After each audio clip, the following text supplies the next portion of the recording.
অর্থ সচিবের সাথে আমরা আজকে একটা বৈঠকে বসেছিলাম এবং এই বৈঠকে বসে গত 1 তারিখে যেসব বিষয়গুলো উত্থাপিত হয়েছে এবং তার পরবর্তী ক্ষেত্রে যেসব ডেভেলপমেন্ট হয়েছে সেই সব বিষয়গুলোকে নিয়ে আমরা আজকে আলোচনায় বসি। আমরা মাঝখানে একটা ডেপুটেশনও দিয়েছিলাম আমাদের সংগ্রামী যৌথ মঞ্চের পক্ষ থেকে। আজ আমাদেরকে জানানো হয় যে সেই ডেপুটেশনের বিষয়গুলোকে নিয়েও এবং গত যে বৈঠক হয়েছিল তার নিয়েও পর্যালোচনা। কোর্টের নির্দেশে যে বকেয়া মহার্ঘ ভাতা, সেই মহার্ঘ ভাতা মেটানোর ক্ষেত্রে সরকারের এখনো পর্যন্ত যে ঘাটতি রয়ে গেছে সেই ঘাটতিগুলোকে নিয়ে আমরা আজকে মূলত আলোচনা করেছি। তার মধ্যে আমরা প্রথম গ্রান্টি নেট খাতে যারা চাকরি করেন, বিশেষত সমস্ত স্তরের শিক্ষক শিক্ষিকা এবং শিক্ষাকর্মীগণ, বোর্ড এবং বিভিন্ন কর্পোরেশনের পঞ্চায়েত এবং বিভিন্ন কর্পোরেশনের যারা কর্মচারী আছেন, বিভিন্ন স্বশাসিত যারা বোর্ড আছেন তাদের যারা কর্মচারী আছেন, এবং তাছাড়া সরকারের যারা কলকাতা কর্পোরেশন এরিয়াতে যাদের ব্যাংক আছে এবং সেই ব্যাংক থেকে যারা পেনশন পান, ইরিগেশন এবং পিডাব্লিউডির যারা ওয়ার্ক চার্জ এমপ্লয়ি আছেন, হোমগার্ড, তারা কেউই এখনো পর্যন্ত তাদের বকেয়া পাননি। এই বিষয়টা নিয়ে যখন আমরা আলোচনা করি তখন তারা প্রথমেই বলেন যে একটা বিষয় আমরা পরিষ্কার করি, গ্রান্টি নেট খাতে যারা আছেন আপনারা ভেবে নেবেন না যে আমরা দেব না। কিছু প্রশাসনিক জটিলতার জন্য এবং কিছু টেকনিক্যাল ত্রুটির জন্য এই বিষয়টা আটকে আছে। আমরা বলি সেই ত্রুটিটা কি? তখন তারা বলেন আইওএসএমএস পোর্টাল দুটো ভিন্নভাবে কাজ করে।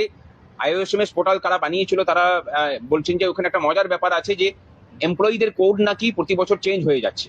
আমরা তখন জোর দিয়ে বলি যে না, সেরকম কোনো ঘটনার কথা আমরা জানি না।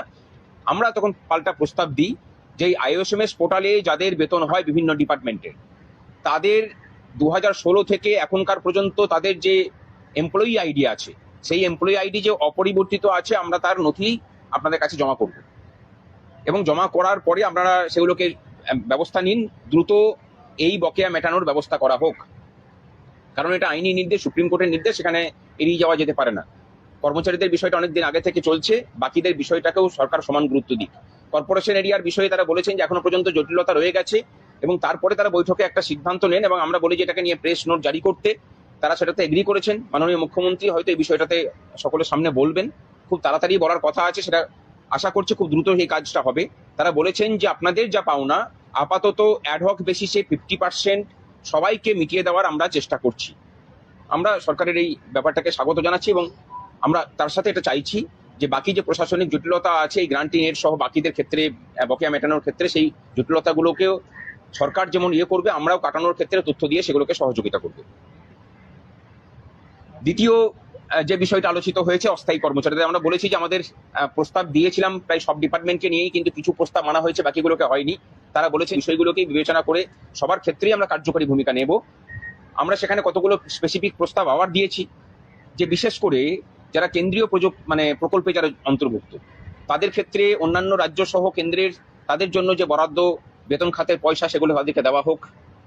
অস্থায়ী কর্মচারী বা চুক্তিভিত্তিক কর্মচারী যারা ডিরেক্ট গভর্নমেন্ট এমপ্লয়ি এবং যারা এজেন্সির মাধ্যমে নিযুক্ত, এই এজেন্সি প্রথার বিলোপীকরণের কথা আমরা খুব জোর দিয়ে বলি এবং তারা বলেন যে এটার জন্য সময় লাগবে, কিন্তু আমরা সেটার জন্য পজিটিভ কাজ করছি আর সকলের ক্ষেত্রে আমরা আমাদেরকে সময় দিন, আমরা বঞ্চনা নিরসনের প্রচেষ্টা করছি।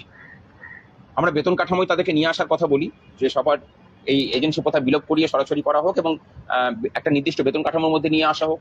তাদের জন্য আলাদা করে প্রভিডেন্ট ফান্ডের ব্যবস্থা করা হোক এবং প্রত্যেকটা সেক্টর যাদের যাদের জন্য পাইনি তারা বলেছেন যে আমাদের কাছে লিস্ট দিন, আমরা ব্যবস্থা করছি সেগুলো। এবং তাদের মেডিকেল ফেসিলিটির কথা এটাও আমরা বলেছি, এটা স্থায়ী অস্থায়ী সকল কর্মচারীদের জন্যই আমরা বলেছি। চাকরি প্রার্থী যারা বিভিন্ন জায়গাতে